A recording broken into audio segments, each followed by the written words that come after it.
ജീവൻ മുക്തി വിവേകം മനോനാശപ്രകരണം audio book തുടരുന്നു. നിരോധ സമാധി സ്വരൂപം. ജീവൻ മുക്തിക്ക് ഉപകരിക്കുന്ന നിരോധ സമാധിയാണ് നമുക്ക് പ്രധാനമായി ചർച്ച ചെയ്യാനുള്ളത്. 5 ഘട്ടങ്ങളിലായിട്ടാണ് ഇത് സാധിക്കേണ്ടത്. വാങ് നിരോധം, മനോനിരോധം, വിജ്ഞാന നിരോധം, മഹാത്മനിരോധം, ശുദ്ധാത്മലാഭം. ഇവയാണ് ആ ഘട്ടങ്ങൾ. നിരോധമെന്നാൽ എന്താണ് എന്ന് പതഞ്ജലി വിവരിച്ചിട്ടുണ്ട്. വ്യുത്ഥാന നിരോധ സംസ്കാരയോരഭിഭവ പ്രാദുർഭാവോ നിരോധക്ഷണചിത്താന്വയോ നിരോധ പരിണാമഃ. ചഞ്ചല ചിത്തത്തിൻ്റെ വ്യുത്ഥാന സംസ്കാരങ്ങൾ സമാധി വിരോധികളാണ്. യോഗി സ്വപ്രയത്നം കൊണ്ട് ഇവയെ പ്രതിദിനം പ്രതിക്ഷണം നിരോധിച്ച് പരാജയപ്പെടുത്തുന്നു. തുടർന്ന് വ്യുത്ഥാന സംസ്കാര വിരോധികളായ നിരോധ സംസ്കാരങ്ങൾ പ്രത്യക്ഷപ്പെടുന്നു. ഒരിക്കൽ കൂടി വായിക്കാം. ചഞ്ചല ചിത്തത്തിൻ്റെ വ്യുത്ഥാന സംസ്കാരങ്ങൾ സമാധി വിരോധികളാണ്. യോഗി സ്വപ്രയത്നം കൊണ്ട് ഇവയെ പ്രതിദിനം പ്രതിക്ഷണം നിരോധിച്ച് പരാജയപ്പെടുത്തുന്നു. തുടർന്ന് വ്യുത്ഥാന സംസ്കാര വിരോധികളായ നിരോധ സംസ്കാരങ്ങൾ പ്രത്യക്ഷപ്പെടുന്നു. അതോടെ ഓരോ ക്ഷണത്തിലും ചിത്തം നിരോധ സംസ്കാരത്തെ പിന്തുടരാൻ ശക്തമായിത്തീരുന്നു. ഇതുതന്നെയാണ് ചിത്തത്തിൻ്റെ നിരോധ പരിണാമം. വ്യുത്ഥാന സംസ്കാരാഭിഭവം. ചിത്തം മാറി മാറി ചലിച്ച് വിവിധ ദർശനങ്ങളെ ഉളവാക്കിക്കൊണ്ടിരിക്കുന്നതാണ് വ്യുത്ഥാന സംസ്കാരം. യോഗി സ്വപ്രയത്നം കൊണ്ട് ഈ വ്യുത്ഥാന സംസ്കാരങ്ങളെ പരാജയപ്പെടുത്താൻ അഭ്യസിപ്പിക്കുന്നു. ഈ പ്രയത്നത്തിൻ്റെ വിശദമായ ഒരു ചിത്രം വാസിഷ്ഠത്തിൽ ഉദ്ദാലകമുനിയുടെ സമാധ്യഭ്യാസ വിവരണത്തിൽ നമുക്ക് കാണാം. ഉദ്ദാലകൻ വിചാരിച്ചു, മേരുശൃംഗത്തിൽ മേഘഖണ്ഡമെന്ന പോലെ സങ്കല്പരഹിതമായ പരമപാവന പദത്തിൽ ചിരകാല വിശ്രാന്തി എനിക്കെന്നാണ് കിട്ടുക? ഉദ്ദാലക ബ്രാഹ്മണൻ ഇങ്ങനെ ചിന്താപരവശനായിത്തീർന്നു. തത്ഫലമായി വീണ്ടും ഏകാന്തത്തിൽ ചെന്നിരുന്ന് അദ്ദേഹം ധ്യാനം അഭ്യസിക്കാൻ തുടങ്ങി. വിഷയൈർനീയമാനേതു ചിത്തേ മർക്കട ചഞ്ചലേ നസ ലോഭേ സമാധാനേ പ്രതിഷ്ഠാം പ്രീതിദായിനീം. മർക്കട ചഞ്ചലമായ മനസ്സ് ബാഹ്യ വിഷയങ്ങളാൽ ആകർഷിക്കപ്പെട്ടുകൊണ്ടേയിരുന്നു. എന്നാൽ ആനന്ദദായിനിയായ സമാധി നിഷ്ഠയിൽ ഉറയ്ക്കാൻ അദ്ദേഹത്തിന് കഴിഞ്ഞില്ല. ചിലപ്പോൾ ചിത്തകപി ബാഹ്യ വിഷയങ്ങളെ ഉപേക്ഷിച്ച് ഉള്ളിലൊതുങ്ങും. എന്നാൽ ഉള്ളിലൊതുങ്ങിയിരുന്ന് വിവിധ സങ്കല്പങ്ങളിൽപ്പെട്ട് ചലിച്ചുകൊണ്ടേയിരിക്കും. അല്പം കഴിഞ്ഞ് വീണ്ടും ബാഹ്യ വിഷയങ്ങളെ അവലംബമാക്കും. മറ്റു ചിലപ്പോൾ ഭയപ്പെട്ട പക്ഷിയെപ്പോലെ മനോരാജ്യങ്ങൾ വഴി ദൂരദേശങ്ങളിൽ പറന്നു നടക്കും. ചിലപ്പോൾ ഉദിച്ചു നിൽക്കുന്ന സൂര്യനെപ്പോലെ പരന്നു വ്യാപിച്ച തേജസ് ഉള്ളിൽ കാണാറാകും. ക്ഷണനേരം കഴിഞ്ഞ് തേജസ് അസ്തമിച്ച ശൂന്യാകാശത്തിൻ്റെ അനുഭവമുണ്ടാകും. അതും മാഞ്ഞു മറഞ്ഞ് ചിലപ്പോൾ കൂരിരുട്ടുകൊണ്ട് ഹൃദയം നിറയും.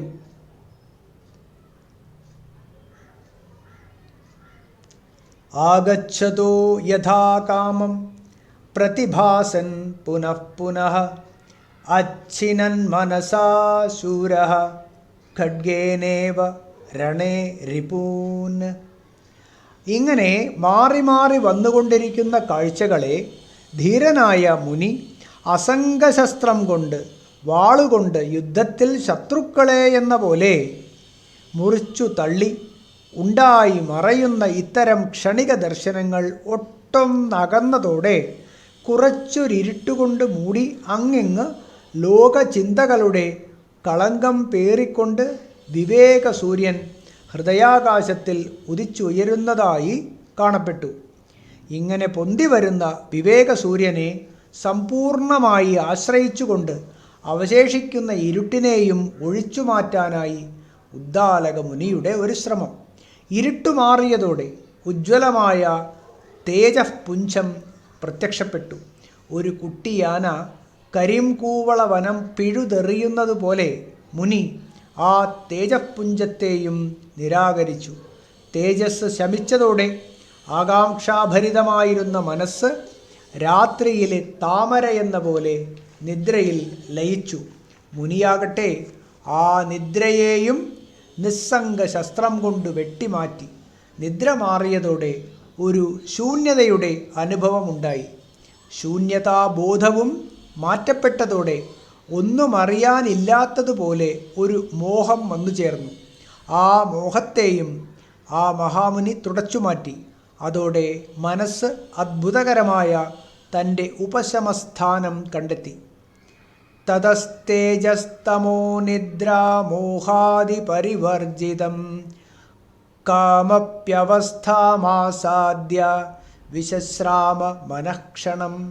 തുടർന്ന് അദ്ഭുതകരമായ ഒരു അനുഭവദശയിലെത്തി മനസ്സ് ക്ഷണനേരത്തേക്ക് പൂർണ്ണ വിശ്രമം കണ്ടെത്തി. പ്രകാശമോ ഇരുട്ടോ നിദ്രയോ മോഹമോ അവിടെ ലേശം പോലും അനുഭവപ്പെട്ടിരുന്നില്ല. ഇവിടെ വ്യുത്ഥാന സംസ്കാരങ്ങളെയെല്ലാം ജയിച്ച് മനസ്സ് നിരോധ പരിണാമ ദശയിലെത്തിച്ചേർന്നുവെന്ന് ഭാവം. നിരുദ്ധ ചിത്തസ്വരൂപം. ഇവിടെ ഒരു സംശയം വരാം.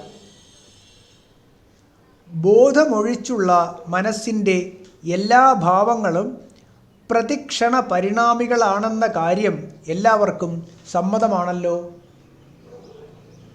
ഈ ന്യായമനുസരിച്ച് ചിത്തം സദാ പരിണാമ പ്രവാഹത്തോടു കൂടിയതാണെന്ന് പറയേണ്ടി വരുമല്ലോ. ആ സ്ഥിതിക്ക് ചിത്തത്തിൻ്റെ നിരോധ പരിണാമത്തെ എന്തായിട്ടാണ് മനസ്സിലാക്കേണ്ടത്? നിരുദ്ധ ചിത്തത്തിന് വൃത്തിപ്രവാഹമുണ്ടോ? ഉണ്ടെങ്കിൽ അത് ഏത് രൂപത്തിലാണ്? ഈ സംശയങ്ങൾ ശരിയാണ്. ചലിച്ചുകൊണ്ടിരിക്കുന്ന വ്യുത്ഥിത ചിത്തത്തിൻ്റെ വൃത്തിപ്രവാഹം സ്പഷ്ടമാണ്. നിരുദ്ധ ചിത്തത്തിൻ്റെ വൃത്തിപ്രവാഹം ഏത് രൂപത്തിലാണെന്ന് ആശങ്കിച്ചിട്ട് പതഞ്ജലി തന്നെ ഒരു സൂത്രം കൊണ്ട് അതിന് മറുപടി നൽകിയിട്ടുണ്ട്. തതഃ പ്രശാന്തവാഹിത സംസ്കാരാത് എന്നാണ് സൂത്രം. നിരുദ്ധമായാൽ ചിത്തത്തിൻ്റെ വൃത്തിപ്രവാഹം സംസ്കാരം കൊണ്ട് പ്രശാന്തമായി ഭവിക്കുന്നു എന്നാണ് സൂത്രാർത്ഥം. ചമത, നെയ്യ്, ഹോമദ്രവ്യങ്ങൾ എന്നിവ സുലഭമായി പ്രക്ഷേപിക്കുന്നതോടൊപ്പം ഹോമാഗ്നി പുറമേ കൂടുതൽ ജ്വലിച്ച് ഉയരുന്നു. ചമത തുടങ്ങിയവ കുറഞ്ഞു വരുന്നതോടെ ആദ്യം ജ്വലനം അല്പമൊന്ന് ശമിക്കുന്നു. തുടർന്ന് ജ്വലനം കുറഞ്ഞു വരുന്നു. അതുപോലെ നിരോധ വിഷയമാകുന്ന ചിത്തത്തിലെ വൃത്തിപ്രവാഹം നിരോധശക്തി വർദ്ധിക്കുന്തോറും കൂടുതൽ പ്രശാന്തമായി തീരുന്നു. ഇവിടെ നേരത്തെയുള്ള പ്രശാന്തിയുടെ സംസ്കാരം പിന്നീടുള്ള പ്രശാന്തിക്ക് കാരണമായും ഭവിക്കുന്നു. ഇവിടെ നേരത്തെയുള്ള പ്രശാന്തിയുടെ സംസ്കാരം പിന്നീടുള്ള പ്രശാന്തിക്ക് കാരണമായും ഭവിക്കുന്നു. നിരോധിക്കപ്പെടുന്ന ചിത്തത്തിൻ്റെ ഈ പ്രശാന്തവാഹിത ഭഗവാൻ ഗീത 6-ാം അധ്യായത്തിൽ ഭംഗിയായി വിവരിച്ചിട്ടുണ്ട്. അന്തർമുഖമാക്കി നല്ലവണ്ണം നിരോധിക്കപ്പെടുന്ന ചിത്തം വൃത്തിപ്രവാഹം ശമിച്ച് ആത്മാവിൽ എപ്പോൾ ഉറച്ചു നിൽക്കുന്നുവോ അപ്പോൾ സർവകാമങ്ങളും വിട്ടൊഴിഞ്ഞ് ഒരാൾ യോഗിയായി ഭവിക്കുന്നു. യഥാ ദീപോ നിവാതസ്ഥോ നേംഗതേ സോപമാ സ്മൃത യോഗിനോ യതചിത്തസ്യ യുഞ്ജതോ യോഗമാത്മനഃ. ആത്മാവിൽ പറ്റി നിൽക്കുന്ന യോഗിയുടെ നിരുദ്ധ ചിത്തം കാറ്റില്ലാത്തിടത്ത് ഇളകാതെ കത്തിക്കൊണ്ടിരിക്കുന്ന ദീപത്തിന് തുല്യമാണ്. യോഗാഭ്യാസം കൊണ്ട് നിരുദ്ധമാകുന്ന ചിത്തം വൃത്തിപ്രവാഹം നിലച്ച് ഉപശമിക്കുന്നു. അതോടെ ആത്മാവ് സ്വയം ആത്മാവിനെ ദർശിച്ച് ആനന്ദത്തിൽ മുഴുകുന്നു. ബാഹ്യേന്ദ്രിയങ്ങൾക്ക് വിഷയമല്ലാത്തതും ബുദ്ധിക്കു മാത്രം ഗ്രഹിക്കാവുന്നതുമായ അളവില്ലാത്ത ആനന്ദം അവിടെ അനുഭവ വിഷയമാകുന്നു. തത്വനിഷ്ഠയിൽ നിന്നും പിന്നൊരിക്കലും ചിത്തം ചലിച്ചു മാറിപ്പോകുന്നില്ല. യം ലബ്ധ്വാ ചാപരം ലാഭം മന്യത്തെ നാധികം തതഃ യസ്മിൻ സ്ഥിതോ ന ദുഃഖേന ഗുരുണാപി വിചാല്യത്തെ. ചിത്തത്തിൻ്റെ ഈ നിരുദ്ധാവസ്ഥയിൽ എത്തിച്ചേരുന്ന യോഗിക്ക് തനിക്കിനി ഇതിലധികം ഒരു ലാഭവും ഉണ്ടാകാനില്ലെന്ന് ബോധ്യമാകുന്നു. നിരുദ്ധചിത്തം എത്ര വലിയ ദുഃഖം വന്നാലും ചലിച്ച് വിവശമായി തീരുന്നില്ല. എന്നേക്കുമായി ദുഃഖം വിട്ടുപിരിയുന്ന ഈ അവസ്ഥയാണ് യോഗം എന്നറിയപ്പെടുന്നത്. മടുപ്പ് തോന്നാത്ത മനസ്സോടുകൂടി ദൃഢനിശ്ചയത്തോടെ ഈ യോഗസ്ഥിതി നേടിയെടുക്കേണ്ടതാണ്.